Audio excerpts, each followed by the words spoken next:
Hello, today I'm going to show you the basic stuff that I do to every image before I give it to a client. So here's an image I gave to a client, but it actually came from this. So I'm going to show you how to go from this to this in either Lightroom or Photoshop. They both really work the same, and I'll show you the settings you can change in either or.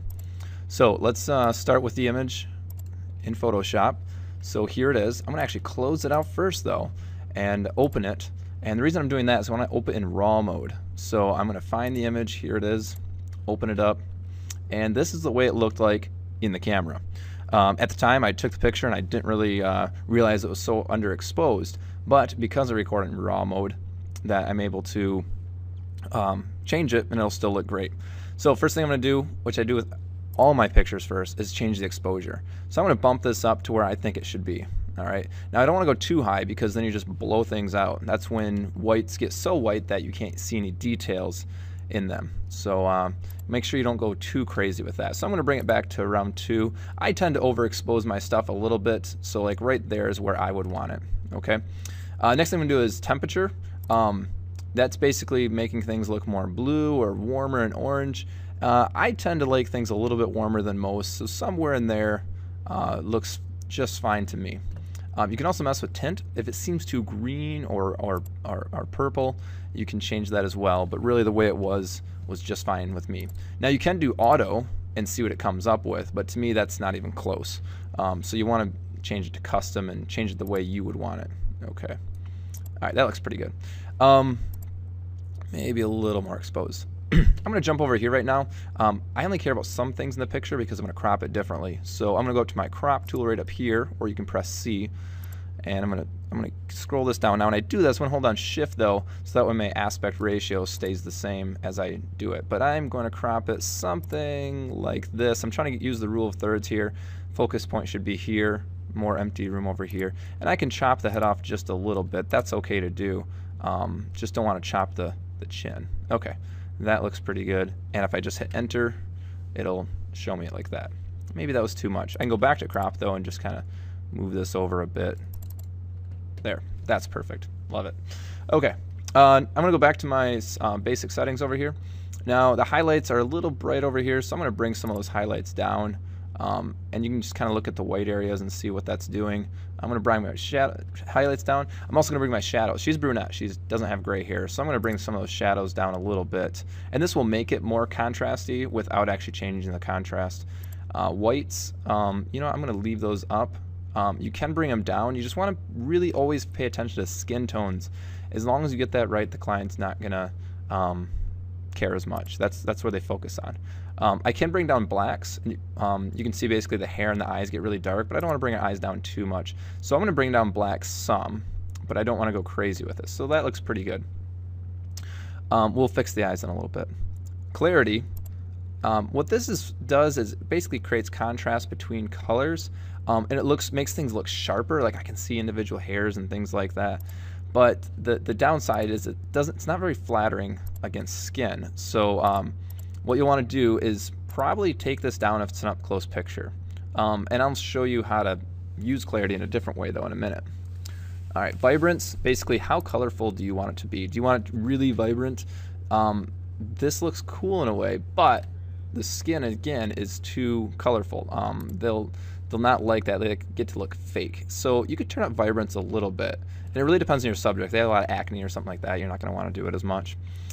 So that looks pretty good. Now let's do a couple things here. So before I move on, I'm gonna zoom in a little bit. And you can zoom in using this right here. I'm gonna go to 100%. This is called going 1-to-1, and basically I'm looking at pixel by pixel. You can see individual pixels now if you're 100%.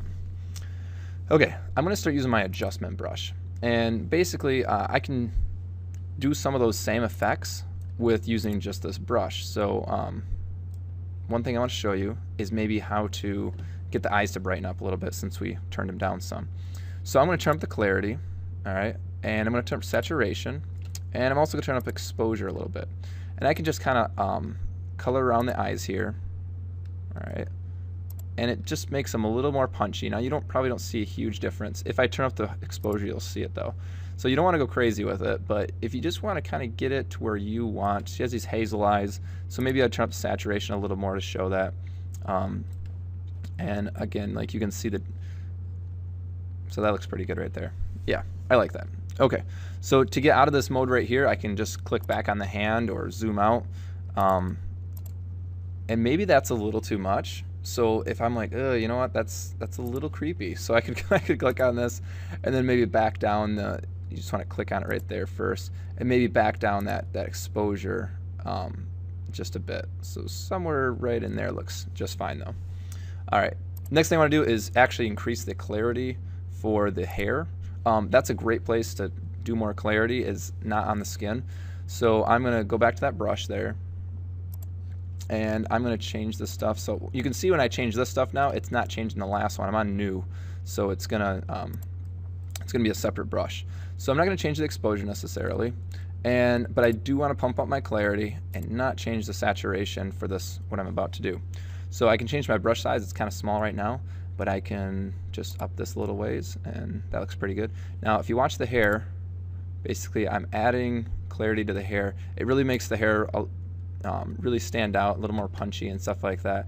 And you can adjust this and see what it looks like with or without it. Now this is like it just looks flat and mushy. So if you turn this up, you can see it's much more intense. It shows a lot more sharpness.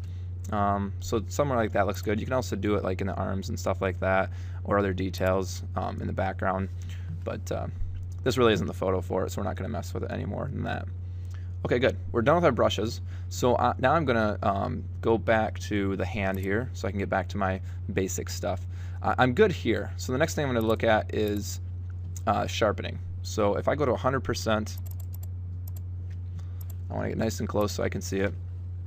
And right now it's a pretty sharp picture, even though it was low exposure. So I'm going to turn up the sharpening a little bit more, but don't go crazy with it. When you start to see individual pores and things like that, or details you don't really want to see, then don't go any higher. So I'm going to go somewhere around 30. But now I'm also starting to see more grain. All right, so what I'm going to do is come into here to noise reduction. I was at ISO 400, so I shouldn't have to raise this up much, but I'm going to bump this up. And if you go real high, what happens though is they start to look like plasticky. See, here's low, grainy, top, plasticky. So you want to find a good middle ground, all right? So I'm going to go probably somewhere around 30 and call that good. She has relatively great skin, so if they have some acne or other problems like that, then you could really up the luminance of the noise reduction, and you'd really take care of a lot of that. All right, that looks cool. Again, we're not trying to make things look fake. We're just trying to give the client what they want. All right, let's now go to hue and saturation and luminance, HSL, grayscale. I'm going to zoom out for a second so you can see. Here's the whole image, right? Now, you can actually just change certain things in here. So like the saturation, I had the green already turned up. If I look at hue, I can take just individual colors. Like if I take orange, that is their skin tones, right? So like if you just want to change the skin tones, you would change it there. So that's not something I really want to mess with unless they had a bad spray tan. All right, so I'm going to take the greens here. I like this to be a little more green right here as well.